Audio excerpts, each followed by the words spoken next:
रंग बदलने वाली बहू। सुजाता अपने बेटे की शादी की चिंता में एक मंदिर में जाती है और वहां जाकर पंडित जी से अपनी चिंता बताती है। पंडित जी, मेरे बेटे के लिए एक अच्छी लड़की मिल जाए, फिर मेरी जिंदगी सफल हो जाएगी। मुझे उसकी बहुत फिक्र लगी रहती है। इतने में ही उषा मंदिर में आती है। लंबे घने बाल, बड़ी बड़ी आंखें, माथे पर दुपट्टा डाले भगवान से प्रार्थना करती है। सुजाता उसे देखती ही रह जाती है। ये देखकर पंडित जी कहते हैं, अरे लीजिए, भगवान ने आपकी सुन ली। अब आपकी सारी चिंताएं दूर हो जाएगी। यह लड़की इस मंदिर में रोज आती है। अच्छा, आज ही मैं इसके घर जाकर इसका हाथ मांग लेती हूँ। सुजाता पंडित जी के साथ उषा के घर जाती है और विशाल और उषा का रिश्ता तय हो जाता है। उनकी शादी हो जाती है। सब कुछ बहुत मजे में चल रहा होता है। उषा की छवि एक आदर्श बहू के रूप में सबके सामने रहती है। सुबह जल्दी उठकर वो घर के सारे कामकाज निपटाकर मंदिर चली जाती और पूरा दिन साड़ी में एक बहुत अच्छी बहू की तरह बिताती। ये सब देखकर पड़ोस की औरतें सुजाता से जलने लगती है। ये सुजाता की किस्मत तो देखो, लगता है पिछले जन्म में इसने सोना दान किया होगा। एक हमारी किस्मत है, लगता है किसी को कोयला दिया होगा। हमारी बहुओं की जबान के आगे कैंची की धार भी कम पड़ती है। सुजाता दुनिया भर में उषा की तारीफ करती नहीं थकती और पहले से और भी ज्यादा इतरा कर चलने लगती है। एक रोज सुजाता अपनी पड़ोसन संगीता के यहाँ जाती है और उसकी बहू को देखकर कहती है, ये तेरी बहू कैसी है? ना रूप की ना रंग की, फिर भी कोई काम नहीं करती। और एक मेरी बहू है जो इतनी सुंदर है कि सुंदर सा चांद भी उसके आगे फीका पड़ जाए, और काम तो हवा की तरह करती है। तेरे जैसी बहू तो भगवान दुश्मनों को भी ना दे। भाग्य फूटे हैं तेरे। अरे क्या करूं, अब तो मुझे इसकी आदत हो गई है। कच्चा पक्का जो खिला दे वो खा लेती हूँ। सुजाता अपने घर चली जाती है, लेकिन सुजाता के तानों से संगीता को अंदर ही अंदर गुस्सा आने लगता है और वो सोचती है, सुंदर बहू आ गई तो बड़ा घमंड आ गया इसे।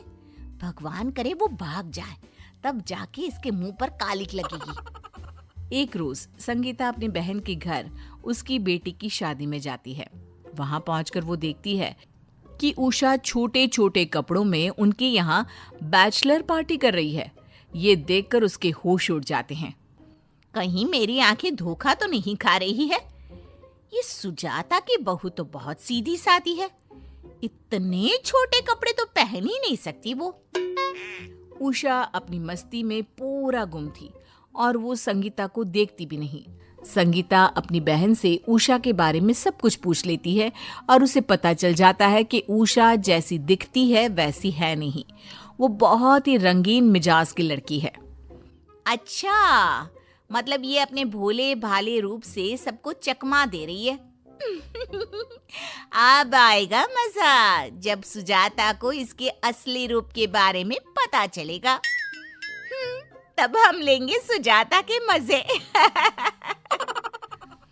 उषा पूरी शादी में एक मॉडर्न लड़की की तरह घूमती है। सबकी नजरें उस पर रहती है। शादी के बाद उषा अपने घर चली जाती है और संगीता मन ही मन खुश होती रहती है। एक रोज राकेश अपने कुछ दोस्तों के साथ सुजाता को झूठ बोलकर डिस्को ले जाता है और झूमते रहता है। दूसरी ओर उषा भी अपने कुछ दोस्तों के साथ वहां किटी खेलने आती है और वो भी अपने दोस्तों के साथ ड्रिंक करने में बिजी हो जाती है। अचानक जब राकेश की नजर उषा की नजर से टकराती है, तब दोनों के तोते उड़ जाते हैं और दोनों एक दूसरे से नजर चुराने लगते हैं और किसी से भी इस बात का जिक्र नहीं करते। एक रोज सुजाता का उसकी पड़ोसन रेणुका से झगड़ा हो जाता है। इस सास बहू को ना मैं छोड़ूंगी नहीं। रेणुका अपना दिमाग घुमाती रहती है और एक दिन उसकी नजर उषा पर पड़ती है, जो कि साड़ी में अपने घर से निकलकर ऑटो में बैठती है। जरा देखो तो ये इस समय कहाँ जा रही है?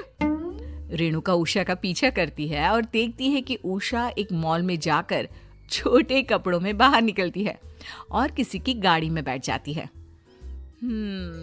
आज लगता है कोई मसाला मिलेगा जिससे मैं इनकी जिंदगी में आग लगा दूंगी। रेणुका उषा का फिर से पीछा करती है और उसकी गाड़ी एक बार में जाकर रुकती है। ये देखकर पड़ोसन हैरान हो जाती है और चुपके से उसका वीडियो बना लेती है और दबे पांव निकल जाती है और घर आकर सुजाता को वो वीडियो दिखा देती है। देख ले अपनी बहू की करतूतें, देखने में ही सीधी लगती है, बस सती सावित्री बनी फिरती है सबके सामने, लेकिन ये इसका असली रूप है। गिरगिट के भी रंग इतने नहीं हैं जितने तेरे बहू के हैं। अरे नहीं नहीं, ऐसा नहीं हो सकता। अच्छा नहीं हो सकता तो खुद ही अगले हफ्ते वहां चल मेरे साथ और उसे रंगे हाथ पकड़ लेना। अरे मुझे मेरी बहू पर पूरा भरोसा है, लेकिन तेरा मुंह बंद करवाने के लिए मैं तेरे साथ चलूंगी, ताकि दोबारा मेरी बहू के बारे में कोई बोलने से पहले 100 बार सोच ले।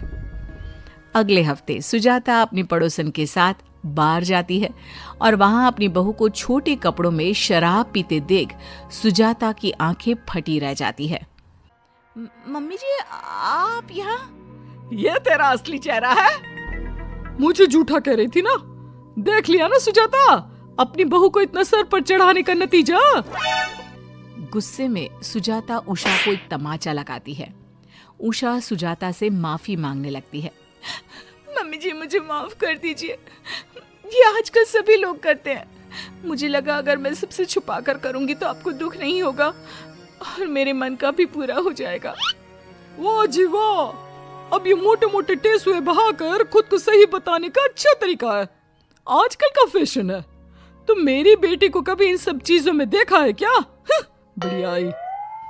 इतने में ही भीड़ में से नशे में धुत पड़ोसन की लड़की उनके सामने आ जाती है। तब सुजाता रेणुका से कहती है, जब खुद के घर शीशे के हो ना, तो दूसरों के घरों पर पत्थर नहीं मारा करते रेणुका। तुमने अपनी जलन से उषा की बदनामी के लिए मुझे यहाँ आने पर मजबूर किया। मेरी तो फिर भी बहू ने ऐसा किया, लेकिन तुम क्या कहोगी? रेणुका, तुम्हारी तो बेटी ने ही तुम्हारी नाक कटवा दी। उषा को मैं अपने रंग में ढाल भी लूंगी और उसके सभी रंग वो आज यहीं छोड़ कर आएगी। पड़ोसन शर्मिंदा हो जाती है। सुजाता उषा को घर ले जाकर बहुत समझाती है और बाद में उसे अपने रंग में ढाल लेती है।